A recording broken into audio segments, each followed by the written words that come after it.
नसरापूरचा निकाल आलेला आहे, फाशीची शिक्षा दिली आहे, काय?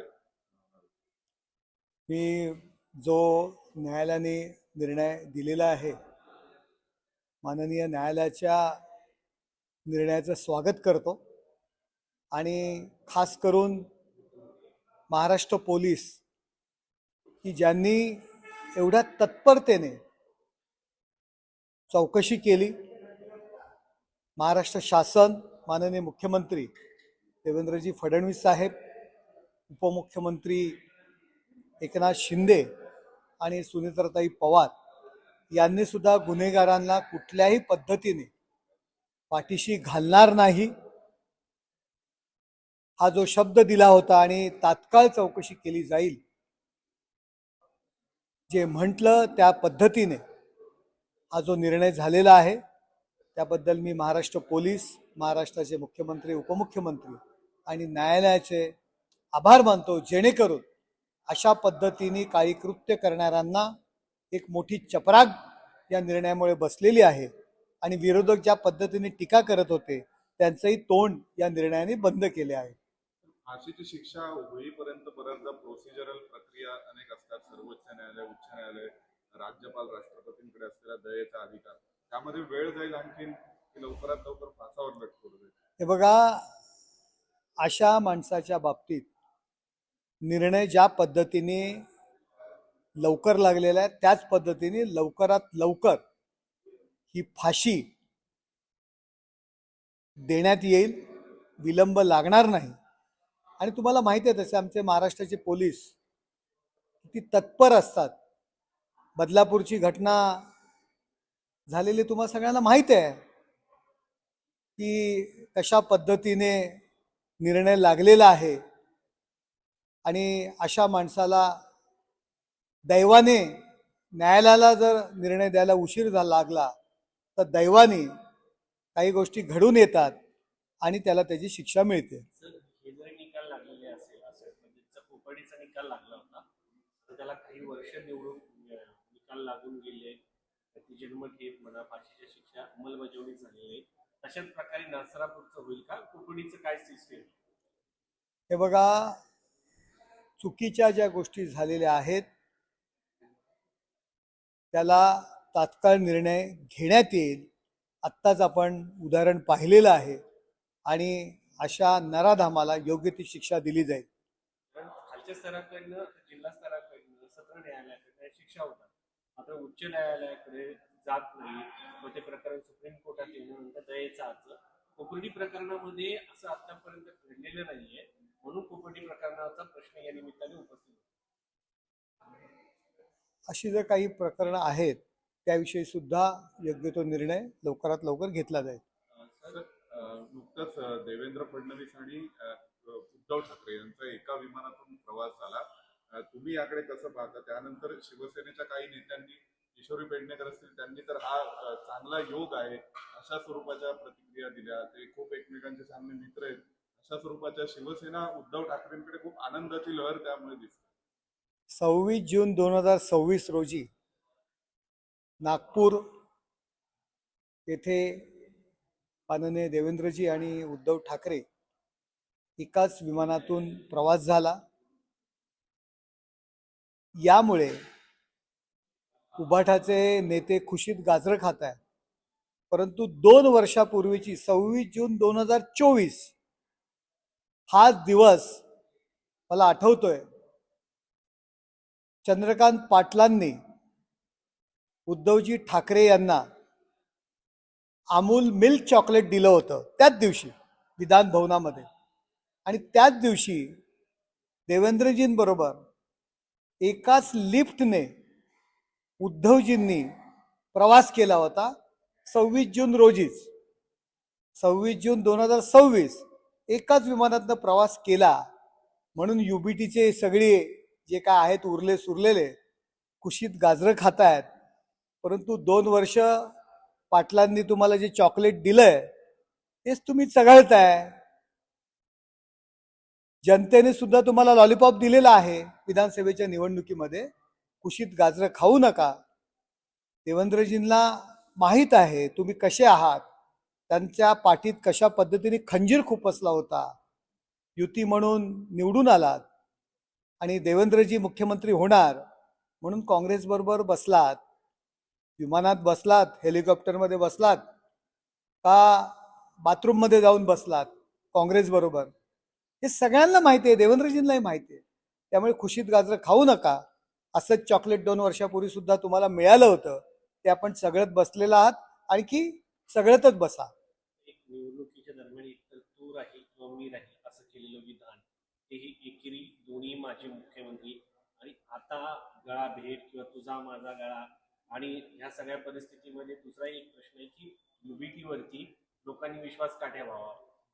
कारण युबीटीचे नेते महाराष्ट्रामध्ये संभ्रम निर्माण करण्याचा प्रयत्न करतात, मोस्टली उद्धवजी ठाकरे. मला त्यांना एवढंच सांगायचं आहे, आपण कशा पद्धतीने देवेंद्रजींच्या विरोधात बोलत होतात आणि देवेंद्रजींबद्दल आता काळजी आहे अशा पद्धतीने आपण जे काय विधानं करताय, तुम्ही देवेंद्रजींची काळजी घेण्याची गरज नाही. देव हा इतरांची काळजी घेत असतो, त्यामुळे देवाभाऊ तुमची काळजी घेतील, तुम्ही त्यांची काळजी घेऊ नका. आणि देवाला नमस्कार करा, आपण देवाची विनवणी करा. आपण आधी का फसवलं याचं सुद्धा कन्फेक्शन तुम्हाला करणं गरजेचं आहे ना, त्याची उत्तरं द्या. आणि आमच्यात आणि भारतीय जनता पार्टीमध्ये भांडणं लावण्याचा प्रयत्न करू नका, की कधीही लागणार नाहीत. आपला स्वभाव हा सगळ्यांना माहीत आहे. आता देवाची काळजी तुम्ही घेऊ नका. देवाची काळजी घेण्याकरता आम्ही समर्थ आहोत आणि देव आपली काळजी घेईल. देव सगळ्यांची काळजी घेत असतो, त्यामुळे देवाची काळजी घेण्याचा प्रयत्न करू नका. देवासमोर तुम्ही नतमस्तक व्हा, आपण केलेल्या चुका मान्य करा, मग देव प्रसन्न होतो का बघा. सर, त्यांनी याच्यामध्ये असंही झालंय की त्यांनी असं म्हटलं उद्धव ठाकरेंनी की देवेंद्र फडणवीस यांचे पंख छाटले जात आहेत, आणि मुख्यमंत्र्यांनी असं म्हटले की माणूस आहे, मला पंखाचा प्रश्न. देवेंद्रजींनी त्यांना समर्पक उत्तर दिलेलं आहे की तुम्ही माझी काळजी करू नका. आणि संभ्रमा अवस्थेमध्ये आपली जी परिस्थिती आहे त्याची सुद्धा जाणीव त्यांनी करून दिलेली आहे. आणि ज्या काही ते सभा घेतात आपण बघताय, मी त्यांना पुन्हा एकदा चॅलेंज देतो, यापूर्वी सुद्धा दिलेलं आहे. प्रत्येक सभेच्या ठिकाणची स्टेजवरचे जे नेते तुमच्यासोबत बसतायत, पहिल्या 4 लाईनमध्ये जे पदाधिकारी तुमच्या समवेत बसतायत, त्यांचे फोटो काढून ठेवा, त्याची फ्रेम तयार करून ठेवा. येणाऱ्या 2 महिन्यामध्ये स्टेजवरचे आणि पहिल्या समोरील 4 लाईनवरचे पदाधिकारी तुमच्या समवेत आहेत का, राहतील का, हे तुम्हाला मी जाहीर आव्हान करतो. त्यातले 80% लोक तुम्हाला सोडून गेलेले असतील. आणि आता आम्ही बोलत नाही, व्यासपीठावर तुमच्या आजूबाजूला बसतात ती तरी लोक तुमच्या सोबत आहेत का, हा प्रश्न मी तुम्हाला या ठिकाणी विचारत आहे. संजय राऊतांना घेणार ना, त्या 80% संजय राऊतांचा समावेश आहे. हे बघा, व्यासपीठावर बसलेली त्यांच्या सोबतचे सर्व आमदार, जिल्हा परिषद सदस्य, पंचायत समितीचे सदस्य, पहिल्या लाईनमध्ये 4 जे बसलेले जिल्हा प्रमुख असतात, पदाधिकारी असतात, नगरसेवक असतात, यांनी फोटो काढून ठेवावा. मी नाशिकच्या संदर्भात सुद्धा आपल्याला या दिल्लीवरूनच बोललो होतो, आता सुद्धा दिल्लीवरूनच बोलतोय की 2 महिन्यानंतर त्याच फोटोची प्रतिफोटो तुम्हाला बघायला मिळेल. तुम्ही खासदार घेतायत, येत आहेत तुमच्याकडे, असं तुमचं म्हणणं आहे विकासासाठी. पण प्रश्न हा आहे की आलेले खासदार पत्रकारांना शिव्या घालतायत. एका आमदाराचा तुमचा व्हिडिओ बाहेर आलाय कॉन्ट्रॅक्टरशी कशा पद्धतीने डील केल्याचा.